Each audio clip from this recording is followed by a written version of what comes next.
রাজীবের কথা শুনে নিজের ভুল বুঝতে পেরে রোশনাইয়ের জন্মদিন উদযাপন করছে আরণ্যক। সম্পূর্ণ জানতে ভিডিওটিতে একটি লাইক করে প্রথম থেকেই দেখতে থাকো। গল্পের শুরুতেই দেখা যায় মিনিকে খাইয়ে দিচ্ছিল রোশনাই। রোশনাইকে যেন সহ্যই করতে পারছে না আরণ্যক।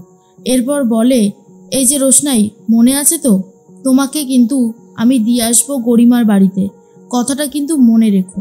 রোশনাই তখন বলে, স্যার জি, আমার কথাটা খুব ভালোভাবেই মনে আছে, আপনি একদম চিন্তা করবেন না, আমি সব কিছু গুছিয়েও নিচ্ছি আস্তে আস্তে করে।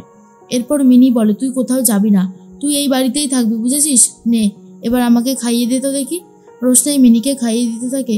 অন্যদিকে সবাই মিলে বার্থডে সেলিব্রেট করবে বলে উঠে পড়ে লেগেছে। চারিদিকে খুব সুন্দর করে সাজাচ্ছে, কেউ বেলুন ফোলাচ্ছে, কেউ চারিদিকে খুব সুন্দর করে ডেকোরেশন করছে, কেউ আবার গরিমার আসার জন্য অপেক্ষা করছে। তখনই আরণ্যকের মা বলে, বাদশা তো সেই কখন গেছে, এখনো তো আসছে না, এতটা সময় লাগছে কেন? এর মধ্যেই রোশনাই নিজে রেডি হয়ে চলে এসেছে, মিনিও এসেছে, সবাই মিলে অপেক্ষা করছে এবারে কখন গরিমা আসবে। আরণ্যকের বাবা বলে, এই মেয়েটা কবে যে এই বাড়ি থেকে বিদায় হবে সেটাই ভাবছি, একে আর সহ্য করতে পারছি না, সব কিছুতে এই মেয়েটার বাড়াবাড়ি করতেই হয়। আরণ্যকের মা বলে, তুমি এতটা ব্যস্ত হয়ে যাচ্ছ কেন, একটু ধৈর্য ধরোই না, আর তো একটা দিন, তারপরে এই মেয়েটা এই বাড়ি থেকে বিতাড়িত হবে, তুমি একদমই চিন্তা করো না। এর মধ্যেই দেখা যায় গরিমাকে নিয়ে পৌঁছে গেছে বাড়িতে আরণ্যক। সবে গাড়িটা দাঁড় করিয়েছে, তার মধ্যেই আরণ্যকের কাছে একটা ফোন আসতে থাকে বারবার করে। আরণ্যক সেই ফোনটা কেটে দেয়। গরিমা তখন বলে, এত রাতে কে ফোন করছে? আরণ্যক বলে, বারবার কেটে দিচ্ছি, তাও সেই ফোনটা আসছে, কি যে হচ্ছে বোঝা যাচ্ছে না। গরিমা তখন বলে, শোনো না, এইসবের আবার কি দরকার ছিল বলো তো? আরণ্যক বলে, আরে আজকে আমার প্রিন্সেসের জন্মদিন, আর আমি এটুকু সেলিব্রেট করব না, তাহলে কি করে হতে পারে বলো তো? তুমি একদম বেশি কথা বলবে না, চলো ঘরে চলো। তার মধ্যে আবারও ফোন আসে, তবুও আরণ্যক ফোনটা কেটে দেয়। এরপর গরিমা আসতেই সবাই মিলে রীতিমতো বেলুন ফাটিয়ে মজা করতে থাকে আর বলে, সত্যি গরিমা, তোমার আসতে এত লেট হলো কেন? দেখো তো, আমরা সেই কখন থেকে তোমার জন্য অপেক্ষা করছি। গরিমা বলে, আসলে একটু দেরি হয়ে গেল, আর আরণ্যক আমাকে এমন সারপ্রাইজ দিল, সে আর বলার কথা না। তখন ঠাম্মি দাদু সবাই খুব খুশি হয়ে যায়। এর মধ্যেই মিনি চারিদিকটা দেখে তার বাবার কাছে আবদার করে আর বলে, বাবা, আমার জন্য এরকম একদিন করবে, এত বড় করে জন্মদিন সেলিব্রেট করবে। তখনই মিনির বাবা বলে, ঠাকুরের কাছে বল মা, যেন তোর বাবার সেই ক্ষমতাটা দেয় ঠাকুর, তাহলেই করব। ঠাকুর যেন তোকে বাঁচিয়ে রাখে, তোকে সুস্থ রাখে, দেখবি একদিন তোর মনস্কামনা ঠিক পূরণ হবে। তুই এসব নিয়ে একদম ভাবিস না তো, আজকে গরিমা দিদির জন্মদিন না, আজকে একটু মজা কর। মিনি তখন বলে, সে তো করছি। এর মধ্যেই কেকটা কাটছে, আর তারপর আবারও ফোন আসতে থাকে আরণ্যকের কাছে। গরিমা বলে, আবার ফোন করছে? কে ফোন করছে এতবার? আরণ্যক বলে, তুমি একটু কথা বলো, আমি আসছি, জাস্ট 5 মিনিটে চলে আসবো। এর মধ্যেই ফোনটা রিসিভ করেছে, আর তখনই ফোন করেছে রাজীব, রোশনাইয়ের বন্ধু রাজীব। যেই না রাজীব নামটা শুনেছে, আরণ্যক আরও বেশি করে রেগে যায় আর বলে, কি ব্যাপার, তুমি এতবার করে ফোন করছো কেন? রাত কটা বাজে বলো তো যে এতবার ফোন করছো? তখনই রাজীব বলে, আসলে স্যার, আপনি তো রোশনাইকে নিয়ে গেলেন, ভাবলাম রোশনাই হয়তো আপনার কাছেই আছে, তাই ওর সাথে যদি একটিবার কথা বলতে পারতাম। এর আগেও আপনাকে অনেকবার ফোন করেছি, কিন্তু ফোনটা যায়নি, আজ অবশেষে পেয়েছি, একটু ফোনটা দেবেন স্যার, রোশনাইয়ের সাথে কিছু কথা ছিল। রাজীব বলে, এই তুমি নিজের গার্লফ্রেন্ডকে আমার কাছে পাঠিয়েছো কেন, নিজে আশ্রয় দিতে পারোনি? রাজীব বলে, গার্লফ্রেন্ড? ও তো আমার শুধু ফ্রেন্ড স্যার, বেনারসের সবাই জানে ও আমার শুধুই বান্ধবী। জানেন স্যার, বেনারসে আরও সবাই অনেক কথাই জানে, যে এই যে সুদর্শনা ম্যাডাম, মানে রোশনাইয়ের মাকে, রোশনাইয়ের মামাবাড়ির লোকজনই না বেশি করে বিতাড়িত করেছে আর ভুলভাল কথা রটিয়েছে ওর মায়ের নামে। মেয়েটার কপালে সত্যি সুখ নেই স্যার, জানেন তো, এত কষ্ট পেল, জানি না এখনও কেমন আছে।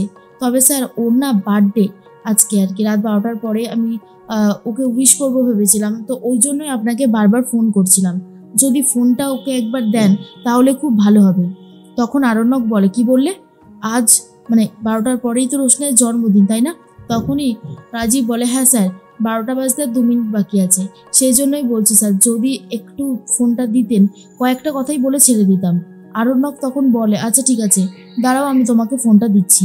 মনে মনে আরণ্যক ভাবে, আজ রোশনাইয়ের জন্মদিন আর আমি সেটা ভুলে গেছিলাম, কিন্তু আমি বা জানবো কি করে? এর মধ্যেই রোশনাইকে বলে, রোশনাই, তোমার বন্ধু ফোন করেছে, বলেই ফোনটা দিয়ে দেয়।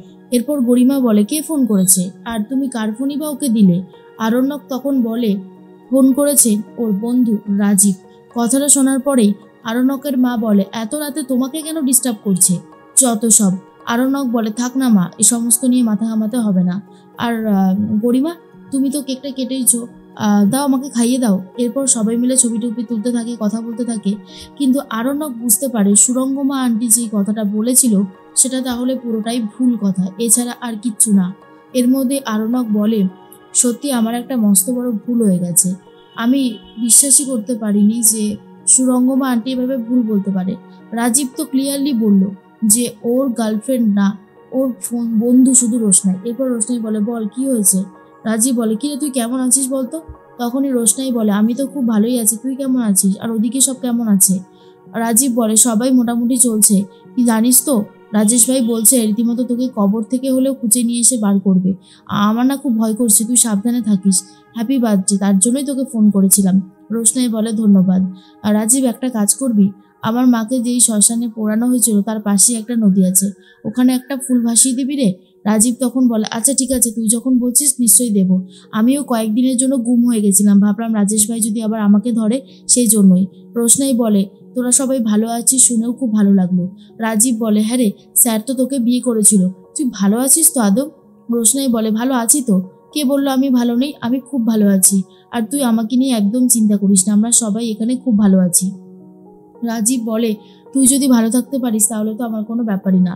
এর মধ্যে আরণ্যক বলে, এত বার করে আমি বললাম 3-4 মিনিটের বেশি কথা বলবে না, ঠিক গেজিয়েই চলেছে। আচ্ছা আমি এরকম করছি কেন? যদি রোশনাইয়ের সাথে রাজীবের সম্পর্ক থেকেই থাকে, যদিও ওরা বললো ওদের সম্পর্ক নেই, তাও আমার মনে এরকম হচ্ছে কেন? আমি কেন শান্তি পাচ্ছি না? কেন আমার ভেতরে এতটা অস্থির লাগছে? আর তার মধ্যে আরেকটা কথা, দুই বোন, একই পরিবারের দুই বোন, একজনের বার্থডে কত বড় করে সেলিব্রেট করা হচ্ছে, কত কিছুই না হচ্ছে, আর একজন অন্ধকারের গলিতেই থেকে গেল।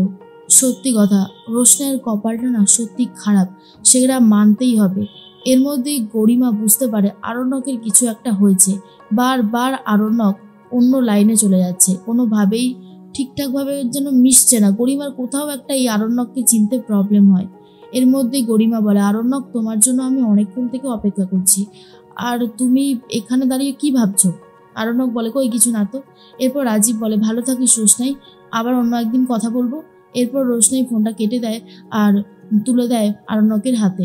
আরণ্যক তখন রোশনাইকে বলে, হ্যাপি বার্থডে রোশনাই, আমি তো জানতাম না তোমার আজকে জন্মদিন। হ্যাপি বার্থডে, অনেক ভালো থাকো, ঠাকুরের কাছে এই প্রার্থনাটাই করব। রোশনাই তখন বলে, ধন্যবাদ। গরিমার বার্থডে তো আরণ্যক বড় করে সেলিব্রেট করলো, তাহলে কি রোশনাইয়ের বার্থডে উদযাপন করবে আরণ্যক? যদি এমনটা হয় কেমন লাগবে কমেন্টসে জানাতে পারো।